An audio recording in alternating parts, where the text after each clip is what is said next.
Welcome back to another video of the Chateau Recovery Resource Library. And today we're going to be talking about the third pillar of a three-point discussion about our philosophy and why we do what we do here at the Chateau. Today's conversation is going to be about stress and resilience. So when we talk about stress and resilience, we need to kind of debunk some of the myths around stress and about our relationship with it.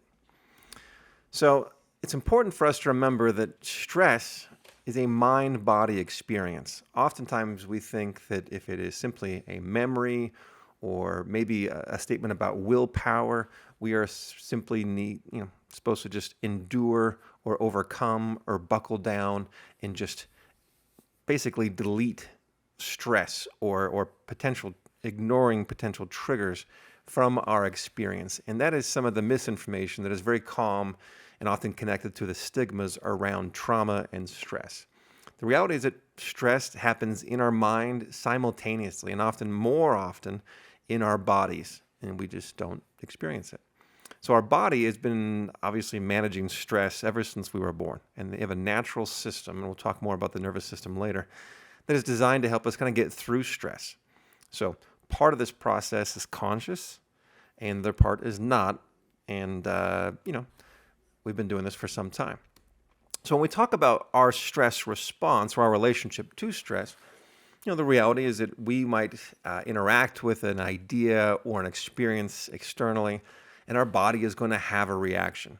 The fascinating thing about our bodies is that it doesn't matter whether it's an internal trigger or an external one, our body still reacts. Our nervous system responds, our heart rate responds, there's a number of chemicals that are involved, but basically our body kicks into gear so that it can focus on the task at hand. And if we were, doing shopping and then some kind of trigger or some kind of stress reaction happens to us, we begin to fade out of any kind of thinking or problem solving around shopping and getting back to the most immediate issue, which is how do we make sure that we survive and that our instincts kick in on a kind of a chemical and a cognitive realm, and that it is mostly focused on how do we get through these next few moments. And thankfully, most of the time, we don't have a lot of memories about overcoming stress because our body's doing its job. We have bursts of energy. We've got some new insights. And from whatever usual situations that happen, we kind of get through it. And then after we get through it, we then get back to a kind of a homeostasis, a level of functioning that is pretty calm and that we are, feeling pretty regulated and safe and connected. And as a result, we kind of feel like, hey, I got through it and that was okay. And that ends up being some of the small pieces that does make up our self-esteem and our self-worth, our ability to overcome and to manage stress. So as we grow up, obviously, we encounter different forms of stress. And for some people, they don't encounter different kinds of stress, but they grow up in a stressful environment. And so there's another form of stress response, which is basically tolerable. It means that our nervous system and our body kind of reacts and is activated into that survival mode for a moment, and it's pushed. In some situations, we encounter a different kind of stress that pushes us outside of our comfort zone. But we usually, as we grow up, encounter different sort of external resources, relationships, people, or little tricks we learn along the way that helps us to manage that stress beyond just our instincts. And then after we overcome, that situation with some form of support, we recover and then we begin to stabilize. But in those moments, again, we start to trust other people. We trust ourselves, and maybe we've decided to communicate or express some kind of concern, and that's how we got our needs met. And again, this happens from our infancy, and it happens in different ways until we obviously become adults. So another response to stress is what we refer to as toxic stress. Now, this is a level of stress where we experience this activated state, we become hyper alert, and then we stay in that hyperactivity. We stay in this realm of being overwhelmed, and there's a lot of information, or there's a lot of triggers that are happening for us, And our bodies are having an experience where it is, again, chemically charged, but sometimes we stay in a situation, or our simple tools are not enough, or our resources around us are just incapable or unaware of what's going on for us. And so there is no cavalry, and we stay in that highly elevated spot for some time. And when we stay there for a while, we become what's called dysregulated. So we do not feel like we can protect ourselves. We do feel, insecure about our core safety, and then we struggle to trust or to connect with almost anyone. And so when we're in that toxic response stage, and again, people can stay there for years, living in a way, thinking in a way that I am not safe, something else is about to happen, and I don't have the skills or the ability or the support to be okay. And so I have to defend myself. And so when our bodies are dysregulated, it is in this body-mind experience of I'm not going to be okay, and I must be prepared for the next thing that might violate my safety or my peace or my relationships or any of those kinds of things. So being dysregulated is obviously what leads people to struggle and sometimes seek treatment. So when we talk about trauma, a real simple definition of trauma is the unique and personalized experience of stress. And this is important because often in our culture, we are very engaged in comparing stress, which is a huge problem. But we all experience lots of different things. And so it's not just an event. It might be a series of events. It might be conditions. But overall, it is the experience of not being safe and being overwhelmed. And so when you're in that spot, our mind and bodies can struggle. So that might change from person to person. So when we talk about trauma, oftentimes people want to talk about what happened to us. But there's two different components about trauma. One is, sure, what was this exposure? What was the thing that happened to you? And again, there's a physical, there's a neurochemical, there's a cognitive thing that happens to us when we are the recipient of that experience. But the second part is what we often don't talk about in our culture, but that is how we respond or how we process those kinds of events. It might be easier to understand that in terms of how we digest events.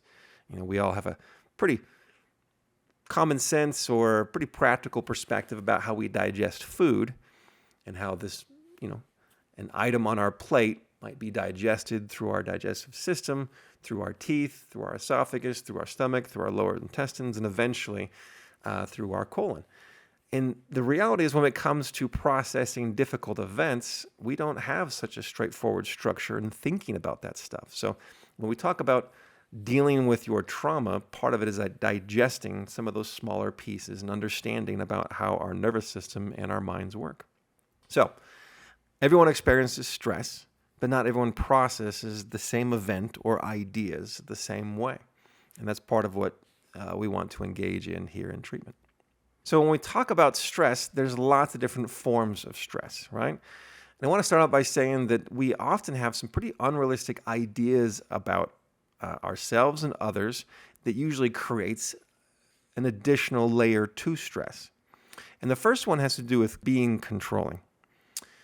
We oftentimes have some real irrational and sometimes inappropriate beliefs about how much control we're supposed to have, whether it's in our relationships or an assumption or possibly an entitlement around what our environment is supposed to do for us.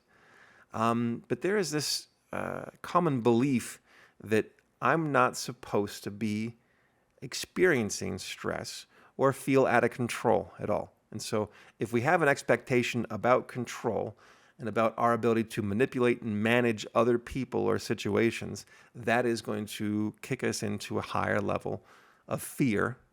And when we're in that kind of anxiety, it obviously has some downstream problems. The other one is about our feelings. Often we've got some pretty inappropriate thoughts, and usually this is passed down by society, possibly our families. We have some ideas that we're just not supposed to experience feelings. So feeling something and having thoughts, whether that's fear and sadness and grief and disappointment and shame, All of those are very normal and very human. In fact, they're essential for our survival. But oftentimes we have this assumption that we learn in our relationships that I'm not supposed to feel certain kinds of feelings.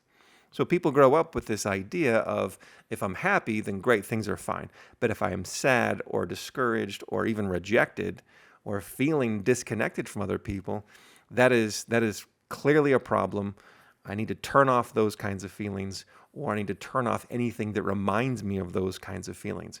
And when we have that kind of expectation, again, that creates an additional layer of stress for ourselves. The other one is about perfectionism. We do have, and this is kind of an overlap of the other two, there are some assumptions in our culture that we are supposed to be a certain way. And so we compare ourselves to other people. Often we compare ourselves to a certain ideal. And those ideals, those comparisons, usually create a lot of shame. It creates an assumption that is, if I can't be this, or if my relationships don't look like that, or if I don't have this in a particular form or fashion that I kind of expected to have by now, the reality is I'm a failure. And if I'm a failure, I might be rejected, I might be shunned, I might be humiliated. And so oftentimes we get very rigid thinking. And that rigid thinking is if it doesn't go my way or this particular way, then something's drastically wrong. And so if we have that kind of assumption or expectation in our lives, and it is built into our kind of our philosophy, the reality is we are going to be experiencing higher levels of stress. And if it's our thinking, we're going to have an even harder time of getting away from it unless we really face it and do some work on those kinds of beliefs. So the other forms of stress are pretty common, right? These are things that just kind of happen to us. Whether it's just people, traffic, weather, there's a number of things that just kind of happen in life. And we're exposed to other people's decisions or just the elements of our universe. And they don't go our way. And so they create some stress, but there's nothing really personal about those kinds of events. But they do add up, and they collectively can become very annoying, very frustrating, and they do add to our suffering. The other stuff that happens to us might be a bit more personal, right? Whether we're experiencing some kind of violence, whether that's a military experience, other job experience. There's plenty of other people that experience violence in other forms, whether that's at home, relationships, there's different forms of abuse. And when those things happen, our systems are shocked because it is very personal and our life is altered and we're no longer able to function the same kind of way. And so those forms of stress end up being another piece of how trauma works. There's also a kind of stress that is about our growing up years. So developmental stress is basically the conditions in which we grew up in. So developmental stress is about our parents. It's about our families. It's about whether or not we were able to feel valued or safe if there was violence or neglect, whether that's emotional abuse, physical abuse, sexual abuse. There are other kinds of things that impacted our ability to feel safe as kids. And so if our families had, or our parents had mental health challenges or substance abuse problems, those kinds of things would basically affect our thinking and our bodies, our neurological experience as kids.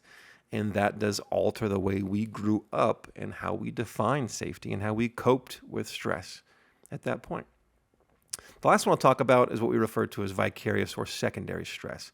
It's a form of stress that we are exposed to. So it may not be our suffering, but it is, watching someone else's suffering. So this is very common with our first responder population that we work with, but there's a number of professions out there, nurses, doctors, people that work in the hospitals, outside of first responders or what we call second responders. They experience a lot of things. And so their exposure to death and violence and all the emotions that go along with that, that is something that is a form of stress that is often brought home outside of these physical or social events. So there's lots of other forms of stress that we're all exposed to, and we all cope with it a little bit differently. But the challenge, as I mentioned before, is partly about what happened to us, but the other part is about how we process it. And so we think about our lives, we've all got a lot of different ways of responding. As I mentioned in a previous video, there are 6 different dimensions that we use to kind of navigate, uh, you know, self-reflection or introspection. So as we talk about stress, there's a lot of things that we do in our world, in our lives typically, that we don't think about it, but it is our way of kind of coping and responding to stress. And again, many of these things are unconscious. But as we talk about people seeking treatment, they're often realizing when they get here that sleep, self-medication, communication, motivation, there's a number of things that they experience. And as they experience them, some of them are a direct result of stress, and some of them are kind of a cumulative reaction to stress. So basically, it's, again, as I mentioned earlier, it's about what happened to us, but the other reality is that most of us grow up with not a very full skill set in responding to stress. And so we end up adopting some of these challenges. We end up becoming a bit more argumentative or manipulative, or we isolate more often. All of these things kind of point to 2 different realities. One is that we just try to avoid anything that reminds us of a previous stress or trauma. And the second one is about our need to control. Both of those come from a sense of, I don't feel safe, I don't feel secure, I don't feel loved, I don't feel connected. That is the core of what happens in trauma. But most of us end up developing some maladaptive skills or, attempts to solve this issue. And we become very adverse to dealing with reality. So it shows up in our relationships, it shows up in our job performance, it shows up in lots of different forms, but often avoidance or control, those are the things that people do, and that eventually becomes their stress response style. So usually it's not just one of these, but there is usually a cluster of different kinds of behaviors that we do, and that is how we've kind of dealt with stress up to this point. So while we're here in the program, part of what we want our clients to work on is basically responding to trauma in these 3 ways. And again, we don't always use this language, but the reality is that grounding, orienting, and self-regulation are 3 parts of the process of overcoming and managing stress and becoming resilient. The first one is about grounding. And again, this does happen in a particular order. If you have been in, a traumatic experience, you are often in survival mode. And so you are triggered, you are overwhelmed, you are dysregulated, as we say, and you feel very powerless and protective. And so when you're in that defensive stance, the reality is that you do not feel very safe. And so grounding skills are about helping you to get back into this moment. Because oftentimes in trauma, we are in our heads thinking about what did happen to us, or we are in this anxious stance that is waiting for the next bad thing to happen. So grounding tools are about getting away from both of those extremes and getting back to right here in the moment and in your body, which is the only place where you have the kind of reassurance and power and safety that you will actually trust. We don't usually trust other people when they say, don't worry, that'll never happen again. Or don't worry, this other thing that you're fearful of, that's really not an honest concern. We just don't believe that. We don't trust that typically in our relationships. And so grounding skills is not talk therapy. Most of the time, it's about us finding some way of managing and connecting with just ourselves. So oftentimes people come to treatment saying, well, I want to do the therapy so I can figure out my trauma. And what they don't often understand is that there's a number of skills within the grounding category that is essential for them to get on top and manage some of these stress and trauma-related issues. So as they're here in the program, we expose them to different types of mindfulness and meditation. Sometimes that includes breath work and yoga, but a lot of it includes being aware of our senses and being aware of how we are in our bodies and where our mind is going. And that doesn't always come quickly or naturally because we've spent a whole lifetime trying to avoid or control any of these alarming and uncomfortable internal messages. So it does take some time, but with some practice and some skill, we can start to have a different relationship with this mindfulness sort of activities. And for some people, it's exercise, no doubt medications, and making sure your body is actually functioning properly. Nutrition, how you sleep. There's a lot of habits that are kind of practical things, but overall, they do add up to you having a routine that includes some safety and some connectedness, and you being able to manage you. So grounding skills are, again, often not discussed, but very relevant when it comes to trauma. Research supports again and again that therapy and some of the other tools I'll be talking about matter, but for people who actually have a way of managing themselves and their bodies outside of talking about it, it has a huge impact on their overall success. So the next one we talk about is what is more traditional looking. When it comes to orienting skills, again, we don't often use that language, but after you feel grounded, after you feel safe, after you feel like there is some measure of connectedness with your body, then we can start to help you look around and identify and address different kinds of emotions and ideas, maybe in hindsight or maybe in preparing for some future stuff.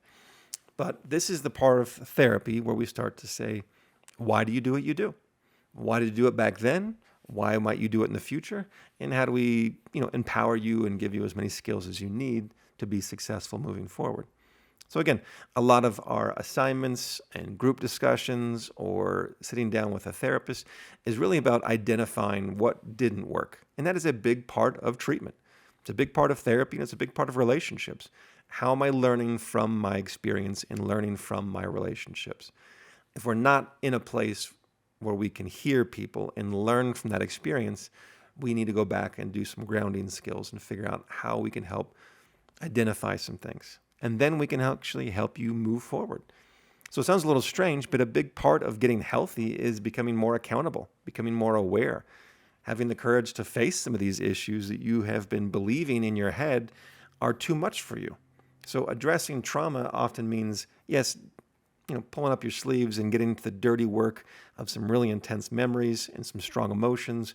But a lot of it is about facing and being aware of and getting to make some choices and being empowered around your emotions and some of your beliefs.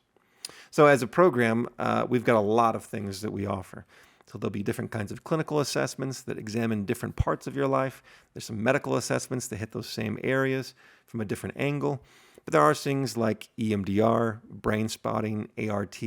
Those are specific trauma-related modalities that are aside from talk therapy that are usually connected to eye movement, but it's connected to how we've processed previous events, whether that's in a visual way or an auditory way. There's a few different styles within that branch of therapeutic modalities that we try and find what the right fit might be for each of our clients.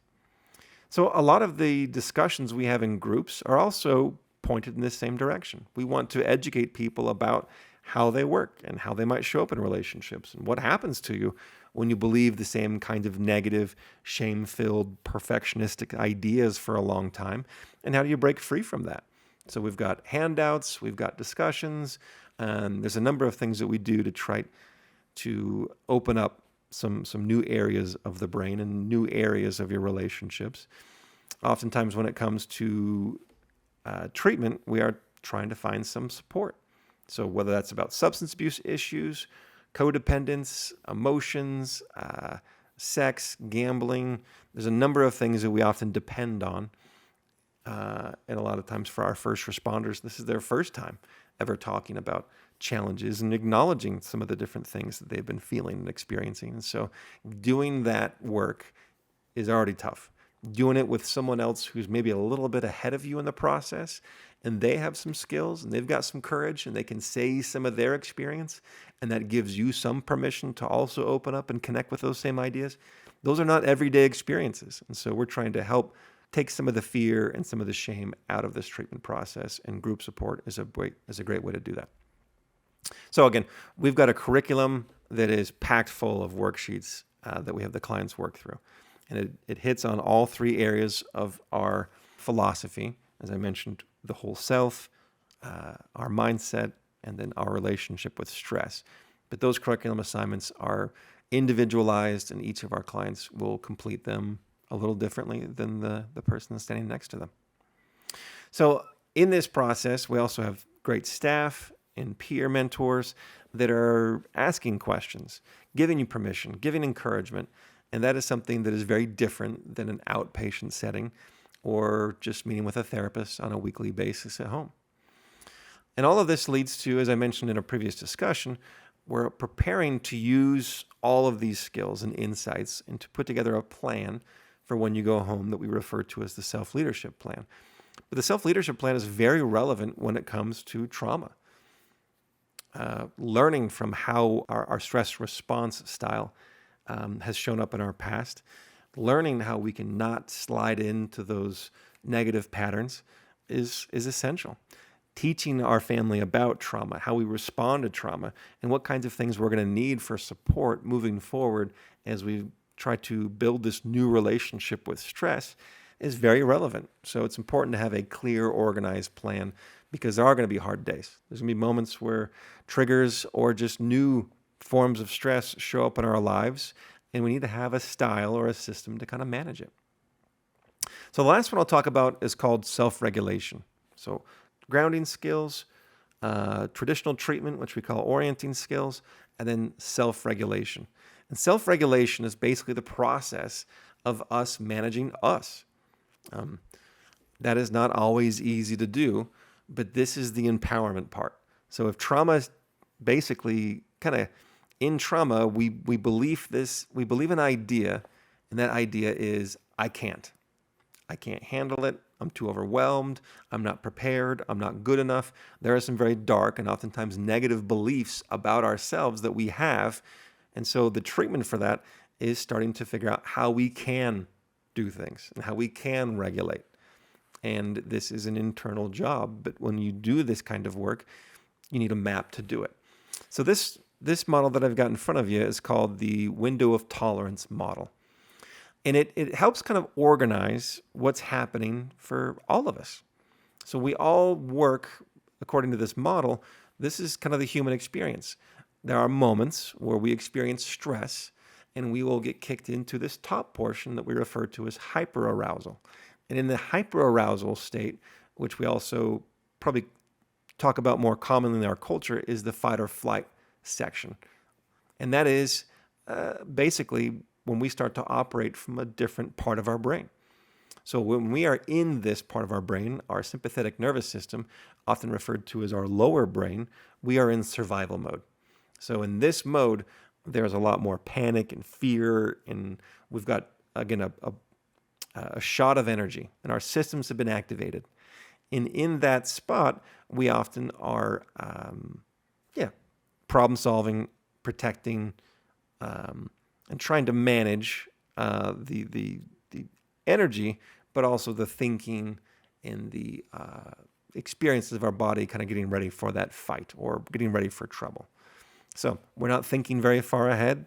We're not communicating with our spouses. We're not thinking about our values. We're not doing a lot of things that we would normally do because we are ready for battle, right? Ideally, our bodies have what it needs to kind of go through whatever challenge, and then we can calm down and get out of that hyper-aroused state and get back in with what we refer to as the window of tolerance. And in this window, this green section, that means we are probably in our prefrontal cortex, which is the front part of our brain, our forehead part. And in that spot, we can experience lots of different things, even on stressful days. But when we're within our window of tolerance, we can consider people, their feelings, consequences, the future. And we can share and connect and do a number of different things. And we usually are pretty connected and pretty resilient in our relationships. Or we can even anticipate potential challenges or stressors that are around the corner, and we kind of get ready to manage it. And when that moment comes, we might stay within our window and manage it just fine, or we might get kicked out of that window and go into the hyperarousal, or down to this hypoarousal that we refer to as freeze, or sometimes referred to as fawn. And when we're in that freeze or fawn sort of stage, this is where we communicate much differently. We often feel very disconnected. We lack a lot of motivation. We are often interested in numbing and disconnecting from a lot of our feelings. People report that they kind of just give up, or they check out, or they put their walls up, but they're in a part of their brain that is also survival mode. It's a little bit different than the hyper-aroused state, but both of them function the same way. Whether it's hyper-arousal on the top or the freeze, hypo-arousal on the bottom, both of those are survival mode. They're protective. They are, short-sighted typically, and they're focused very much on pain and whether or not pain is happening or might happen to them again. And our bodies don't know the difference oftentimes of whether or not we are experiencing a intellectual sort of pain, and this is just a belief in our head that is triggering us and that we have some real intense emotions about it, or that we are literally being chased by a bear, or there's a gun pointed at us, or those kinds of things. Our bodies don't always know the difference, but our brain goes to one spot, and when we function from that part of our brain, that's really the skills we have available. So self-regulation is the process of noticing that I'm in one of these spots. And it's very common for someone to be in a hyper-aroused state. And oftentimes, as we talk with our first responders, they might be in a hyper-aroused fight or flight sort of state while they're on shift. And they might be managing all sorts of things, and their bodies are churning out lots of energy to help get the task done and manage all of those, situations. And oftentimes they will come home, instead of going back within their window of tolerance and connecting with their families and friends, they drop all the way through that and go into freeze mode, where they will be self-medicating, disconnecting, not sharing, not communicating, and not doing a lot of things until they have to go back on shift and they go back up to that hyper-aroused spot. And we all do it for different reasons, regardless of our jobs. The reality is we have, at times, for some topics, a pretty big window of tolerance. And there are other conversations or other relationships where our window of tolerance is very small, and we spend a good amount of our time protecting ourselves in either a fight or flight or in a freeze sort of stance. So part of what we help do while clients are here in the program is we help them identify, what does your window of tolerance look like? What do you look like when you're in that hyper or hypo-aroused state? And what are the simple skills that you need when you are in that hyper-arousal that help talk you down and help you feel safe and help you feel connected so you can get back inside your window of tolerance? The same thing is true for the hypo-aroused. Are you aware of when you are in that state, and what are some practical skills and ideas that will allow you to slowly move forward and out of that form of dysregulation back within inside your window? Because most of the time we don't need a lot of support or a lot of advice or a lot of skills when we're inside of our window of tolerance, because the world just kind of makes sense. We feel safe. We feel connected. We're going to be okay. So a lot of times it is a new experience for people coming to treatment and realizing that I need to understand what my fear and what my shame does to me. And how do I manage and how do I teach my family about what kinds of things I need when I'm in any of these locations? So that actually becomes very useful to family members, because if they can begin to read the situation and recognize that hyperarousal, or I have a partner that's in a freeze state right now, I don't need a long walk. I don't need a lot of different things, but here's some practical things that we can do to help them feel safe. And the same thing is true for the hyperaroused as well. So usually it is very helpful and very informative for that education to happen on both the client side and the family side, so that they can at least start to speak the same language, start to problem solve the same kinds of things, and there's less need for misunderstanding, miscommunication, in some of the stress and resentment and frustration, because we often don't understand what's happening for the other person. So that's part of what self-regulation is about. So here's a couple of books that we often recommend. The Body Keeps Score is a great one. Widen the Window talks a bit more about stress in that window of tolerance that I mentioned. What Happened to You is a great book written by Bruce Perry and Oprah Winfrey. And within first responders, there's some books we have here at the program that we encourage them to take a look at that talks more about resilience within each particular profession. And then for family members, they often need, again, some of that language and some of that insight. And so these other books written by Kirschman, those are also very helpful.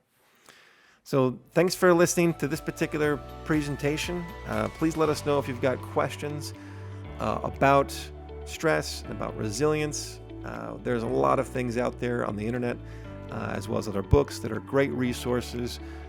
We want you to be exposed to them and have some of those things, but I hope this presentation has been helpful. Enjoy your day.